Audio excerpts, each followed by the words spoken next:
आह्वान ओडिशार प्रथम एवं एकमात्र मासिक ओडिया साहित्य ई पत्रिका। आम पॉडकास्ट सुनी परिबे ए 30 सेकेंड रो विज्ञापन परे। आसंतु शुणिबा एक क्षुद्र गल्प आम गाँ हालचाल। लिखिछंती डॉक्टर ज्योति प्रसाद पट्टनायक। गाँ मुंड हाड़ू पान दुकान पाखरे पुलिस गाड़ी को देखि चारिणी डरीगला। गाड़ी भितर बसी पुलिस बाबू कहले, ए टोका इड़ा। अगत्या बाध्य शिशुटीए परी चारिणी गाड़ी पाखक गला। हाफ पेंट तले गोड़ दिटा बरडा पतर परी थर थर कंपुची। मुंड तलक करी नख चोबाई कहला, आज्ञा डाकिले कि? पुलिस बाबू किछि कहवा पूर्वरु पछरे बसथिबा कनेस्टेबल कहला, तते नाही तो कौन तो बोपा को डाकिबे? आबे एठी आउ किए अछि? चारिणी सेमिति मुंड तलक करी ठिया हैला। बाबू कनेस्टेबल को देखि कहले, ये सेई गाँ ना? कनेस्टेबल उच्च पाटे कहला, हाँ आज्ञा एइटा एका। सबु गुड़ाक चोर भारी भद्र पोशाक पिंधि छपिचंती। एबे आपण आइले सबितिकी साबाड़ करदेबे। आज्ञा दिन राति ए गाँव पाली पड़ुछि। लक्ष लक्ष टंका खेलुचंती आज्ञा। दशहरा तो आज्ञा हिसाब नहीं। पुलिस बाबू निज निश मोड़ी मोड़ी कहले, एमिति केते गाँ को मु साबाड़ करछि। एइटा कि सामान्य गाँ? निज गालरे हाथ दे ठिया होइथिला चारिणी। दूरରୁ आसुथिबा सनिया चारिणी को पुलिस गाड़ी पाखरे कान धरी ठिया हेबा ठाणी देखि गाँ भितर को दौड़िला। धईसई ही गाँ मंडप पाखरे पहुँची कहला, चारिणी को पुलिस धरिछि। एबे गाँ भितर को आसी सबु टोका को धरि नेब। सनिया कथा शुणी मंडप उपरे तास पाली पकाइथिबा सबु लोक भद्र पालटी गले। सांगे सांगे सबु पाली बंद करी गाँ बसस्टाण्ड को चलिले। चारिणी पूर्ववत नीरव भावे ठिया होइतिला। बाबू कहले, जा गाँ रे कहिदेबु बाबू आसीथिले। जो माने सबु मांगा पत्ता खेलुच शीघ्र आसी मते देखा करिवो, नइले पूरा गाँ को थाना रे पुरई देबी। बाबू गाड़ी आगु को नेबाकू कहले, हेले सरकारी जीपटा ठीक समय धोखा देदेला। बाबू कहले, जाओ समस्ते मिसी गाड़ी को धक्का दियो। चारिणी समेत गाँर सबु लोक ठिया होइथिले सुना पिला परी गाड़ी को धक्का देले। किछि बाट गला परे गाड़ी आपे आपे चलिला। गाड़ीर पछ सीट्रे बसथिबा कनेस्टेबल पछकू चाहि हसुथिला। पुलिस गाड़ी चलीगला परे चारिणी छाती फुलेई कहला, बुझिल तमे माने सबू बाबू कहिचंती, जीए जीए तास खेलिबो सबू जाई बाबूंको पाखरे हाजिरा देब, नइले पूरा गाँ को थाना रे पुरई देबे। सनिया कहला, हईरे तू काहींकी कान धरी बसा उठा हेउथुलु? चारिणी कहला, तू आखिरे कुटा पड़िथिला कि रे? मु तो एठी छिड़ा होई बाबूंको भांगे गपुथिली। बाबूटी थाना बाले, तू कुआडे बुझिबु? बाबूंको थाट, आमे सबू पाख नोक बोली आम साथरे जहाँ कथा हेले ना। चारिणी बाहास्फोट मारिबा परे सनिया कहला, जा बा आउ काहाकू कहबू? मु देखिला बेलको कान धरी मुंड नुआई ठिया होइथिला। गाँ सारा लोक हसिले। चारिणी आउ किछि बाट पाइला नाही, लज्जा हेई बंध आड़कू पळेला। संज बेलको गाँ मुंडरे बसी कथा हेउ हेउ सनिया कहला, बुझिलु भाई, आज चारिणीर जहाँ अवस्था देखि थांतु ना, हसी हसी पेट फाटी जाइथांता। तुंडरू दी तुंड हेला कथा। जा हेउ दशहरा शेष पर्यंत पूरा गाँ को हसाइबाकू चारिणीर से दिनर अवस्था यथेष्ट थिला। कुमार पूर्णिमा संज बेलको गाँ दांडरे तासर पाली पकाई यात्रा चलिला। हेले चारिणी आउ सही पारला नाही। चलिला सीधा थाना को। बाट 3 माइल। साइकेल धरी थाना को माडिला। कहला, आज सबू देखिबे मु केते पारिबार। जाई थाना रे नाट नगेई देबी जे बोपार ना भूली जिबे। मते थट्टा करचंती परा। बाटरे जाऊ जाऊ भाबिला, नदी हुड़ारे पळेले पाख हेबो।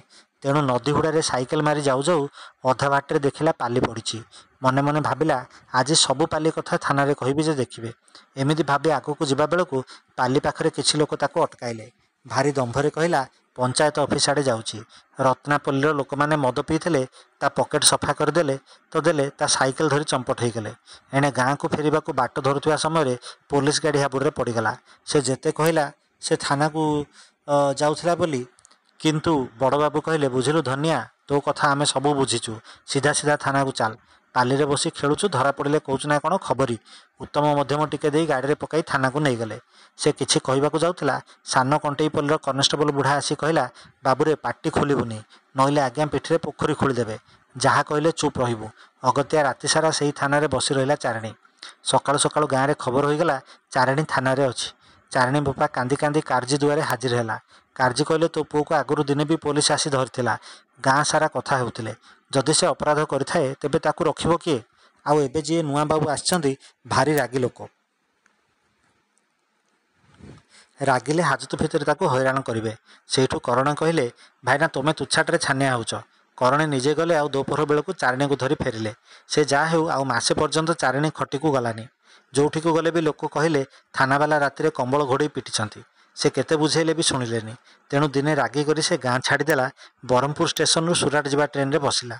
2 दिन में सुराट रे पहुँचला। एणे गाँव में होला होगला। चारिणी कुआड़े पलैला। चारिणी बोपा गाँ वाला पागल भाया गालीगुलज करने आरंभ करदेला। दिन गला हप्ता भी गला चारिणी खबर नाई। करणे थाना रिपोर्ट लिखे देते जे चारिणी बापा थाना को धाई धाई थाना बाबू को पागल करदेला कि कौन से बदली ही पलैले। लोके कहते थाना बाबू को अत्याचार सही न पारी चारिणी आत्महत्या करछि। चारिणी बो बायाणी होगला। चारिड़े खबर देले हेले किछि फल मिलला नाही। सेठू दिने मठर महंत चारिणी बोपा को डका करी कहले आउ केते दिन जगिबू। देख तो पुअर जीवार मासा पाखापाखि हेलानी। जदि बंची थांता निश्चय खबर दे थांता। जा ता आत्मा पाई श्राद्ध करे नइले गाँ उपर को विपद आसीबो।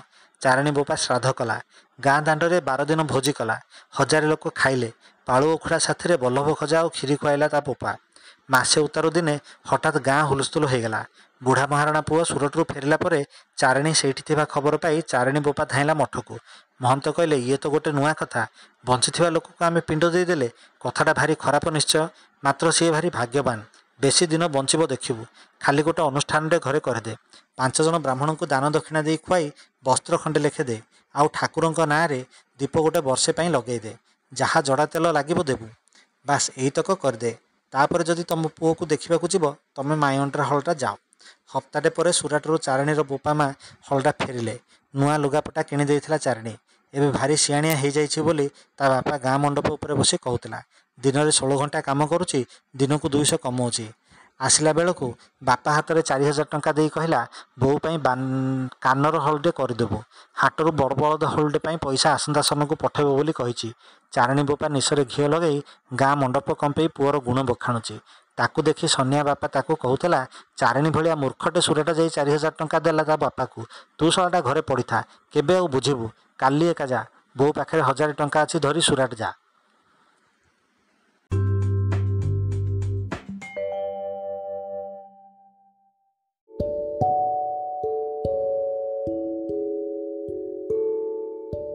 जदि आपनकु आमर एही उपस्थापना भल लगे ताहेले आम चैनल को सब्सक्राइब करंतु एवं एही चैनल रे प्रसारित होता समस्त पॉडकास्ट को निज बंधु मानक सह शेयर करंतु।